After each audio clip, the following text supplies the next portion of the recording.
This is problem number 2 for assessment number 8. In this problem it says, before contracting to grind engine cylinders to a cross-sectional area of 6 inches squared, you need to know how much deviation from the ideal cylinder diameter of C equals 2.674 and you can allow and still have the area come within 0.01 inches squared of the required 6 inches squared. To find out, you let A equal pi x over 2 squared and look for the interval in which you must hold x to make a minus 6 less than or equal to 0.01. What interval do you find? Well, let's graph this first, kind of get a good idea of what they're talking about. There's a lot of information here. So if we graph this, we know that this is the area and this is going to be our diameter.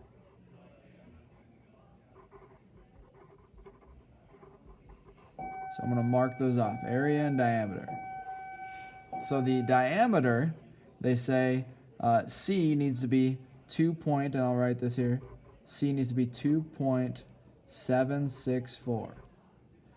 And the area, they say, needs to be 6 inches squared. So what they're really asking us for here is, they're saying, okay, what values for x do we need that surround 2.764, because it's going to be impossible for us to make a cylinder that's exact diameter of 2.764 every single time. So what tolerance essentially around this 2.764 do we need to keep our area having a deviation of only 0.01 inches squared on each side? So essentially this is our epsilon, if you remember from when we did this precise definition of a limit, and this is our delta that we're looking for. Delta.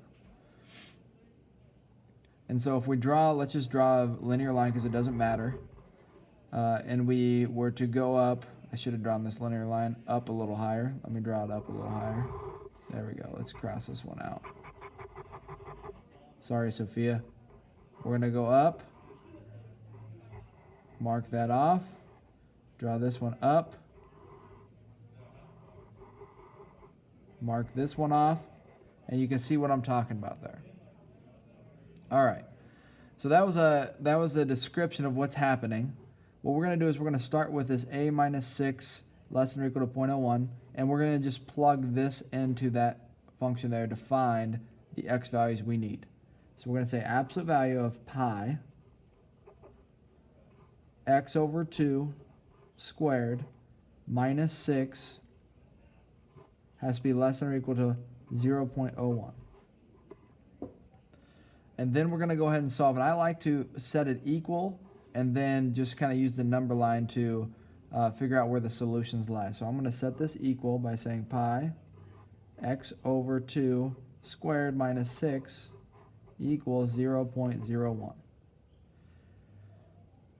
Now what the first thing we'll do is we'll write pi x over 2 squared minus 6 equals 0.01, or pi x over 2 squared minus 6 equals negative 0.01. Let's add the 6 over, and you'll see we'll get pi x over 2 squared equals 6.01. And if you look there, 6 inches squared is what we want.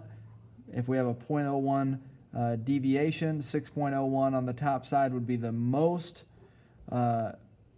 largest area that we would want for this product to actually be what we need it to be. We'll do the same thing here. We'll add 6 to this side. Should probably write that step in there. And that's pi x over 2 squared equals 5.99, which would be the bottom part. Right? That's the bottom diameter that would be acceptable. Let's divide by pi. And so we get And then we're also going to square this, so we get x squared over 4 equals 6.01 over pi. Let's multiply each side by 4. And when we do that, we get x squared equals 6 times 4.01.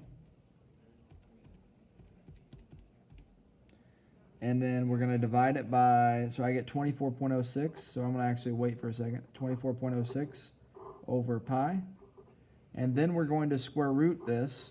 So we get root 24.06 over pi. Now notice I did not write plus or minus because we don't need to, because we're going to get an x value that is, this is a real life situation, so we can't get negative distances. So we're going to take 24.06, divide it by pi, and square root that answer. And we get 2.767. And that's 2.767. That would be inches. We're going to do the same thing on this side. So we're going to divide by pi.